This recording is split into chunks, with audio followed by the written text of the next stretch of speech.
سوچئے یہ ہے آج مسلمان در در کی ٹھوکر نہ کھاتا اگر ایک دوسرے کی مدد کرتا. آج ایک دوسرے کی مدد بلکہ لوگ سگے بھائی کی مدد نہیں کرتے. سگے بھائیوں کے اندر اس قدر اختلاف ہوتا جا رہا ہے. کوئی پیار نہیں, کوئی محبت نہیں. باپ بیٹے میں مدد کا جذبہ نہیں ہے, بہن بہن میں مدد کا جذبہ نہیں ہے. آؤ ہمارے اسلام کی تعلیم کیا ہے.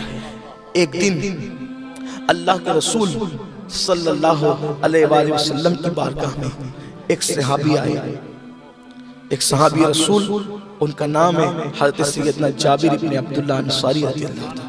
حضرت جابر آئے اور آنے کے بعد عرض کیا کہ یا رسول اللہ صلی اللہ علیہ وآلہ وسلم, میں نے کھجور پکنے کے وعدے پر کسی یہودی سے قرضہ لیا تھا, اور ہوا یہ کہ ہوائیں ایسی چلی اور موسم ایسا ہوا کہ میرے باغ میں جو کھجوریں آنی تھی وہ آئی تھی تو پکنے سے پہلے ہی وہ جھڑ جھڑ کر ٹوٹ ٹوٹ کر کچی کچی گر گئی. ایسا ہوتا ہے نا, کسان لوگوں کو پتا ہے, جو لوگ کسان ہیں, کہ اگر وہ پھل پکنے سے پہلے بارش ہو جائے تو ہوا تیز سے چلے تو کچے پھل ہی ضائع ہو جاتے ہیں, کھیتی خراب ہو جاتی ہے, تو جو امید ہوتی ہے وہ ٹوٹ جاتی ہے.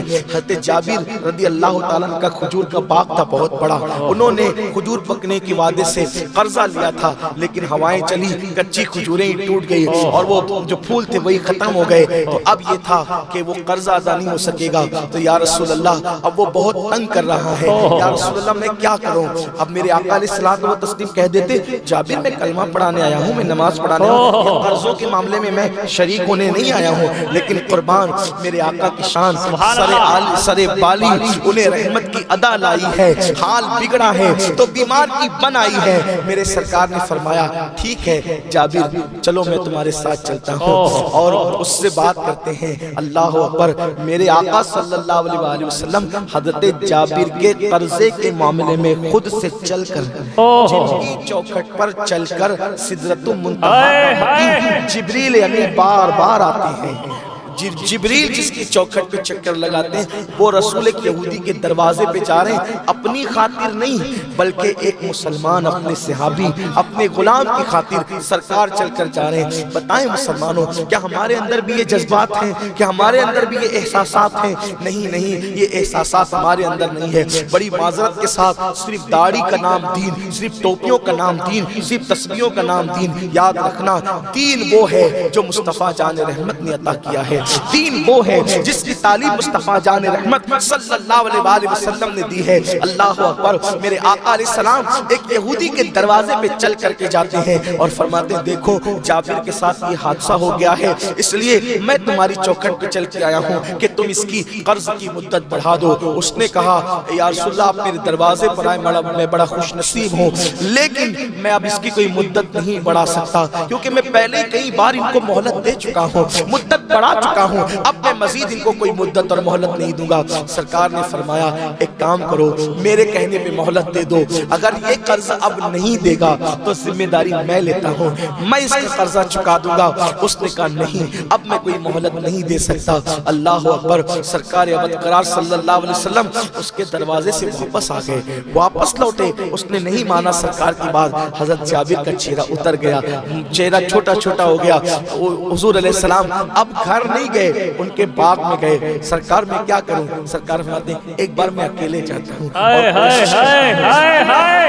دوسری مرتبہ میرے اور آپ کے آقا پھر اس یہودی کے دروازے پر چل کر گئے. مسلمانوں کیا یہ سنت نہیں ہے کہ کسی کے دروازے پہ چل کر کے جانا, کسی کی مشکل کشائی کے لیے, کسی کی حاجت روائی کے لیے؟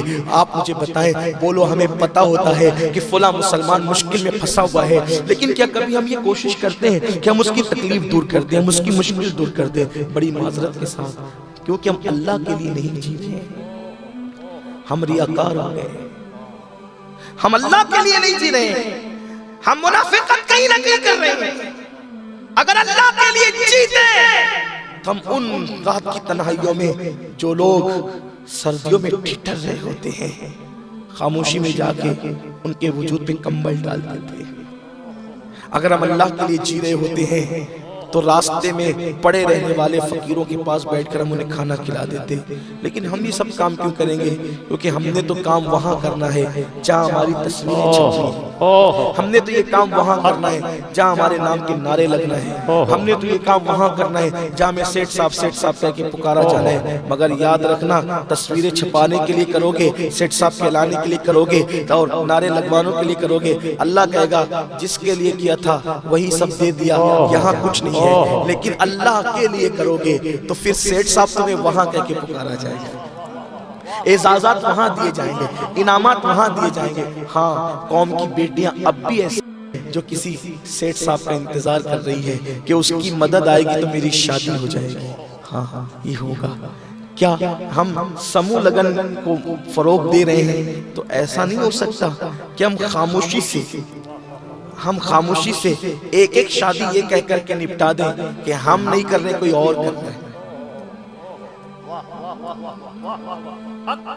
اجتماعی شادیاں ہمارے یہاں بھی ہوتی ہیں، میں خود بھی کرتا ہوں، لیکن کہیں مجھے یہ درد ضرور ہے کہ اجتماعی شادیوں کے یا سموہ لگن کے نام پر ہم جن دولہا دلہنوں کو قریب کہہ کے بٹھاتے ہیں، سہرے کا بوجھ ان کا گردن اتنا نہیں جھکاتا جتنا غربت کا تانا ان کا بوجھ جھکا دیتا ہے۔ تو جب ہم اپنی جیب سے اپنے پیسے سے کسی کی شادی کر رہے ہیں تو اسٹیج پر ان کو غریب بنا کر بٹھانے سے بہتر یہ تھا کہ ان کو وہ رقم دے دی جاتی اور کہا کہ جاؤ چپ چھپا کر کے اس طرح شادی کر لو کہ ہم نہیں کروا رہے تم خود کر رہے ہو، تو اس میں اجر اور بڑھ جاتا، اس میں صلہ اور بڑھ جاتا۔ لیکن یہ چیزیں ہمارے اندر کہیں نہ کہیں سے دیکھیے اللہ کے لیے نہیں ہو رہا ہے، الا ماشاءاللہ، کہیں نہ کہیں ہم ریاکار ہو رہے ہیں، منافق ہو رہے ہیں کہیں نہ کہیں۔ اور ایک بات یاد رکھنا، اگر آپ سوچو گے نا اس طرح چھپا کر کے دوں گا تو پھر میرے نام کا کیا، اللہ کی عزت کی قسم کھا کر جس دن چھپا کے نیکی کرنے والے ہو جاؤ گے، دکھا کر اتنی عزت نہیں ملتی جتنی چھپا کر عزت، اس لیے کہ دکھا کر عزت ہم کماتے ہیں، ہم تشہیر اپنی کر رہے ہیں تو ہم اپنی تشہیر کریں گے تو اپنی طاقت کے مطابق کریں گے، اور اللہ ہماری تشہیر کرے گا تو اپنی شان کے مطابق کرے گا، اللہ کرے گا تو اپنی شان۔ اس لیے کہیں تم اللہ کے لیے کریں، کچھ تو اللہ کے لیے کریں۔ تو بات دور نہ نکلے، جلدی سے ہم چلتے ہیں کہ سرکار ابد قرار صلی اللہ علیہ وآلہ وسلم فرماتے ہیں کہ ایک بار میں خود جاتا ہوں اور اس سے بات کرتا ہوں، گئے حضور دوبارہ گئے تو اس نے دوبارہ بھی انکار کر دیا۔ المختصر یہ کہ حضور باغ میں واپس آئے اور چاہتے تھے کہ اب اگر میں اپنے گھر چلا جاؤں گا تو جابر بہت پریشان ہو جائے گا، تو حضور علیہ السلام اپنے گھر بھی نہیں گئے بلکہ اللہ کے رسول علیہ السلام کے کیلولا کا وقت آ گیا تو حضرت جابر کے باغ کے اندر ایک اوٹا تھا، چبوترا، اسی ایک درخت کے نیچے وہ چبوترا تھا، اسی چبوترے پر اللہ کے رسول علیہ السلام نے اپنی چادر بچھائی اور ہاتھ کا تکیہ بنایا اور حضور علیہ السلام لیٹ گئے۔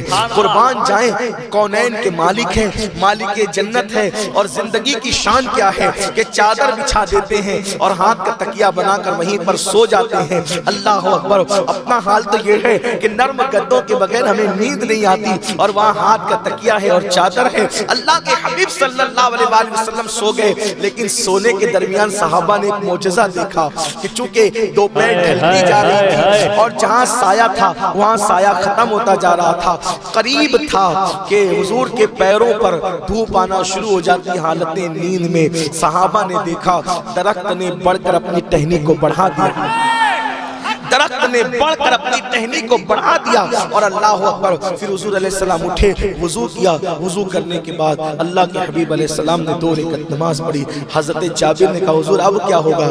سرکار نے فرمایا اب کچھ نہیں ہوگا، ایک کام کرتے ہیں، تیری کھجوریں توڑتے ہیں، تیری کھجوریں توڑتے ہیں۔ یا رسول اللہ اتنی کھجوریں نہیں ہیں کہ اس کو قرض دیا جا سکے۔ آقا فرماتے ہیں تو ٹوکرا لے کر چل، توڑنے کا کام میں کروں گا۔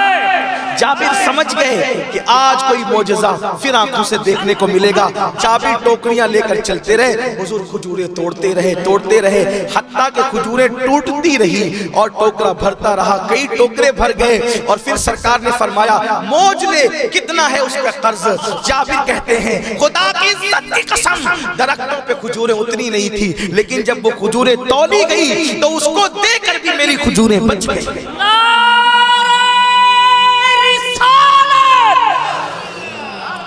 یہ غریب نوازی کا انداز ہے۔